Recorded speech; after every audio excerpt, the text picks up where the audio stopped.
ہم نے انسان کو مشقتوں میں رہتا پیدا کیا ہے.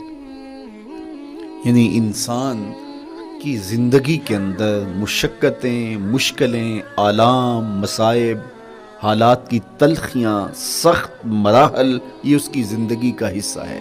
اور ہم نے اس کو ڈیزائن اس طرح کیا ہے کہ یہ ان ساری مشکلات سے نہ بردآزما ہوگا اور حالات کی تلخیوں کا مقابلہ کرے گا اور خیر و شر کے ساتھ ساری زندگی اس کا تعلق رہے گا. تو یہ اگر سخت جان ہوا تو زندگی میں کامیاب اور بامراد ہوا، اور اگر یہ کمزور ہوا تو پیچھے رہ جائے گا. اور اس کے لیے جو قسمیں کی ہیں وہ 3 ہیں. قسم کا اور جواب قسم کا تعلق ہوتا ہے. یعنی جس پہ قسم کی جا رہی ہے تو جو قسم کی جا رہی ہے اس کا کوئی آپس میں تعلق ہوگا. جب پھولوں کا ذکر کریں گے تو پھر اس کے متعلقات ہی بعد میں بیان کریں گے. کسی نے کہا تھا جنگل میں کوئی مے خار مرا ہے، جنگل میں کوئی مے خار مرا ہے، اسے انگور کے پتوں کا کفن دو.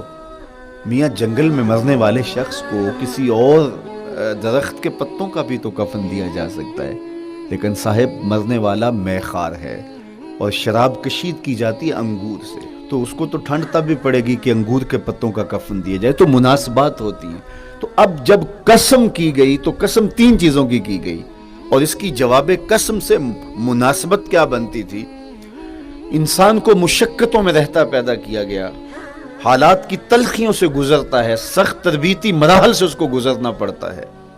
تو اس چیز کو بیان کرنے سے قبل 3 قسمیں کی گئی. پہلی قسم میرے حضور کے پاکیزہ شہر کی، مکہ المکرمہ کی، اس لیے کہ مکہ المکرمہ میں دیکھ لیجئے کہ صحابہ اور حضور کے ماننے والوں نے کیسے تلخ زندگی کاٹی. شجر اسلام ثمر بار ہوا تو ہمیں تو یہ کھلے ہوئے پھول دکھائی دیتے ہیں، لیکن ہم نہیں بھول سکتے کہ بلال حبشی کی پیٹھ پہ کیسے کوڑے برسے اور احد احد کیسے پکارتے رہے. تو ہم اس منظر کو دیکھیں، مکہ کے ان حالات کو دیکھیں، تو اس لیے قسم کی مکے کی، اور پھر حضرت ابراہیم علیہ السلام کی قسم کی. چونکہ حضرت ابراہیم نے جس قدر اذیتوں سے گزر کر کے، مصائب آلام کا سامنا کر کے، حالات کی تلخیوں کا مقابلہ کر کے اپنا راستہ بنایا اور اپنے رب کی رضا پائی، وہ تاریخ کا ایک انوکھا باب ہے. اس سے بڑھ کر کیا ہوگا کہ جلتی ہوئی آگ میں چھلانگ لگا دی رب کے حکم کی تعمیل میں، بیٹے کی گردن پہ چھری رکھ دی. یہ تماشا لب بام نہیں تھا.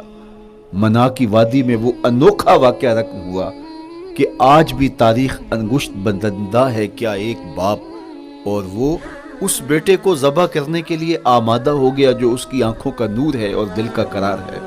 رب سے مانگ مانگ کے لیا، لیکن تعمیل ارشاد میں اس بیٹے کی گردن پہ چھری رکھنے کے لیے باپ تیار ہو جاتا ہے اور اس کو ذبح کرنے کے لیے آمادہ ہو جاتا ہے، حتیٰ کہ بیٹے کو لٹا لیتا ہے اور ہاتھ میں چھری پکڑ کے بیٹے کی گردن پہ رکھ کے پوری ہمت کے ساتھ جب چھری چلاتا ہے تو آواز آتی ہے فلما اسلم وتلہ للجبین ونادیناہ ان یا ابراہیم قد صدقت الرؤیا انا کذالک نجزی المحسنین. ابراہیم بس کرو، تم نے واقعی خواب پورا کر دکھایا. اپنی بیوی کو، اپنے نو مولود بچے کو وادی غیر ذی زرع میں چھوڑ آنا، جہاں کچھ بھی میسر نہیں تھا. یہاں آپ کو آپ کے ماں باپ چھوڑ کے جاتے ہیں، ایک خوبصورت آسودہ ماحول ہے، اور آپ کو جس مقصد کے لیے چھوڑ کے جا رہے ہیں تو وہ مقصد بھی آپ کے اور ان کے پیش نظر ہے، لیکن اس کے باوجود بھی جو ہے وہ آنکھیں نم ہو جاتی ہوں گی کہ ہم اپنی اولاد کو یہاں چھوڑ کے جا رہے ہیں، جبکہ ایک محفوظ پناہ گاہ میں آپ کو چھوڑ کے گئے.